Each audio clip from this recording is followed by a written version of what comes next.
formulários, conforme a exigência da lei. Para preservar ambientes naturais e culturais, há 13 anos, uma lei federal regula a criação de unidades de conservação. No Brasil, essas unidades são áreas que possuem características naturais relevantes e que precisam de conservação. Um parque nacional é uma área de conservação geralmente de propriedade estatal. No Brasil, há parques estaduais e municipais criados de acordo com a Lei 9.985 de 2000. Os parques integram o SNUC, Sistema Nacional de Unidade de Conservação.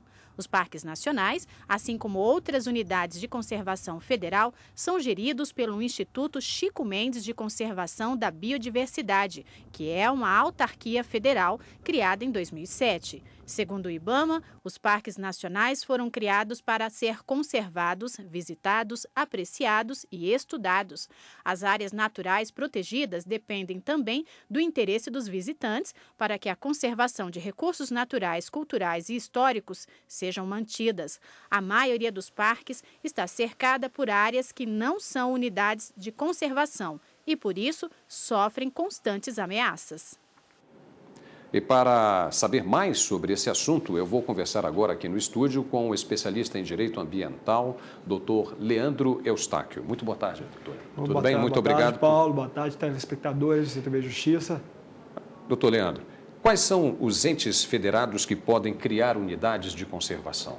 Paulo, todos os entes federados podem criá-la.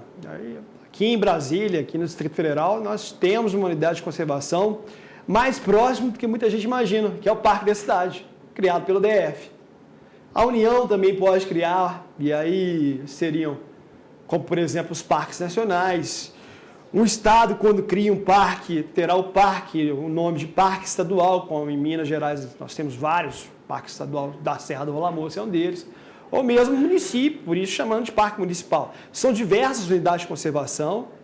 Eu falei de uma delas, que são os parques, mas a resposta é toda unidade federada, União, estados, o Distrito Federal e os municípios. E como é que se dá a criação dessas unidades de conservação?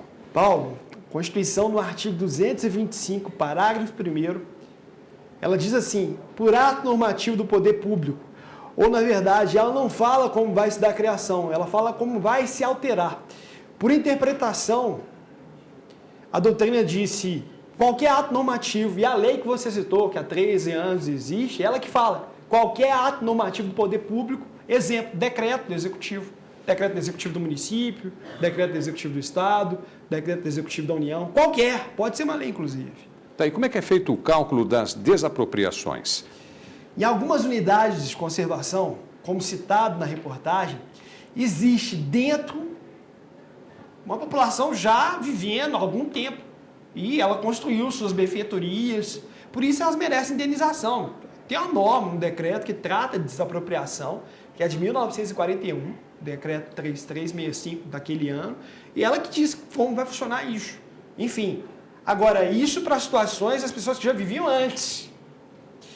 Quem vai para uma área, para uma unidade de conservação como o Parque Nacional, seja porque o parque não tem uma cerca, porque o parque não é bem gerido, enfim, e nele começa a residir a questão da indenização para sair depois da criação do parque, era um pouco mais complicada. Não vai se basear nos critérios que a lei, que o decreto de desapropriação trouxe, não. Então não basta só chegar lá e falar aqui vai ser uma área de conservação ambiental e o processo é simples de desapropriação e paga-se o atual dono da terra não, e acabou por aí. Na verdade, vários problemas que as unidades de conservação, não só para a criação delas, porque criar é simples. Muitas vezes a gente tem os parques de papel, decreto executivo, fica criado o Parque Paulo, mas eu não tenho um plano de manejo, eu não tenho uma zona de amortecimento para proteger esse Parque Paulo, e aí as pessoas vão ver uma área grande, aberta, às vezes com uma natureza belíssima, e vão ali residir. Um dos grandes problemas é a regularização fundiária em unidades de conservação, que envolve a regularização fundiária, obviamente o pagamento dessa indenização. Isso não é fácil, não. E como é que, já que o senhor tocou nessa questão da invasão, como é que funciona? Como é que a Justiça pode trabalhar, por exemplo, na retirada de invasores de área de conservação ambiental? Porque na região de Brasília nós temos algumas. Exato. A Justiça tem que ser demandada. Muitas vezes quem o faz é o Ministério Público. E, obviamente, ali nós vamos ter um conflito de interesse do meio ambiente protegido e a vida, a moradia, a propriedade de determinadas pessoas. Tem que se pensar para onde essas pessoas vão ser levadas. Não é assim tão fácil. Às vezes o próprio Ministério Público, através de um termo extrajudicial, que é o termo de ajustamento de conduta, tenta fazê-lo.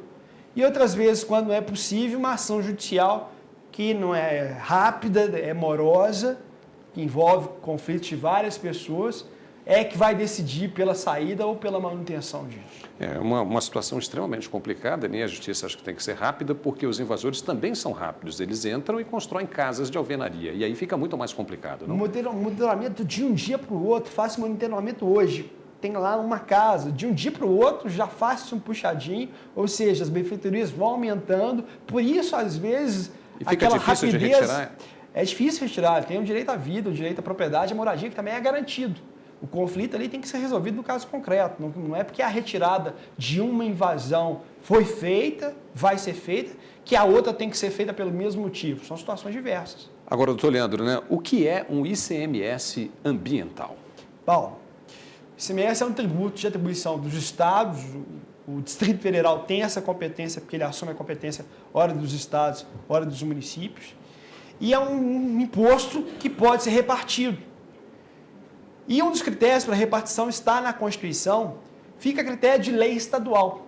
Um percentual que é de 1/4 que vai para os municípios, a parcela que a Constituição determina.